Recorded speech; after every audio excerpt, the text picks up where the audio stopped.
একটা বিষয় কি দেখবেন, আমরা যে কোনো দেশে যাওয়ার আগে কিন্তু আমরা চিন্তা ভাবনা করি যে আমি যে দেশে যেতে চাচ্ছি আসলে বর্তমানে কত টাকা লাগবে। যেমন ধরেন আপনি সেনজেনভুক্ত দেশের ক্ষেত্রে যদি একটু চিন্তা ভাবনা করেন যে কত টাকা লাগবে, আবার নন সেনজেনের ভিতরে যদি একটু চিন্তা ভাবনা করেন সে দেশের ক্ষেত্রে কত টাকা লাগবে। তো সুতরাং ইউরোপে যাওয়ার ক্ষেত্রে আমরা সবসময় একটা চিন্তা ভাবনার মাঝে থাকি যে আসলে আমি যে যেতে চাচ্ছি এই দেশে, সে দেশে যাওয়ার ক্ষেত্রে আসলে কত টাকা লাগতে পারে। এই বিষয়টা কিন্তু আমাদের সবার ভিতরে একটা কাজ করে যে আমি যদি কম টাকার ভিতরে যেতে পারি তাহলে তো আমার জন্য ভালো, বা আমার কম টাকার ভিতরে আমি সেখানে পৌঁছলাম।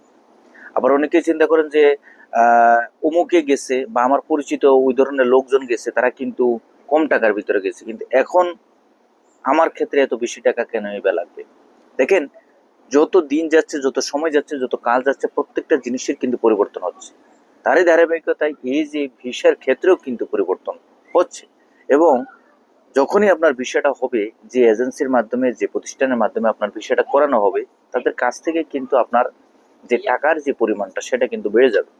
এবং তারা প্রথম অবস্থায় যে ভিসা রেশিওটা থাকে বা তারা যে ভিসাগুলো করায় এবং তারা যে টাকাগুলো নেয়, পরবর্তী ধাপে কিন্তু দেখবেন যে তারা আরো টাকা বেশি নিচ্ছে।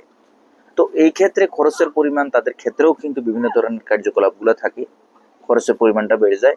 এবং আপনাকে বুঝতে হবে যে টাকার দিকে যদি আপনি লক্ষ্য করেন, অবশ্যই আপনার ভিসার বিবেচনার দরকার আছে। তবে আহামরি কোনো যে বিশাল অঙ্কের, বাংলাদেশ থেকে দেখেন এমনিতেই কিন্তু যদি আপনি পর্তুগালের কথা বলেন হিউজ পরিমাণ টাকা নিচ্ছে, ইতালির কথা বলেন হিউজ পরিমাণ টাকা নিচ্ছে।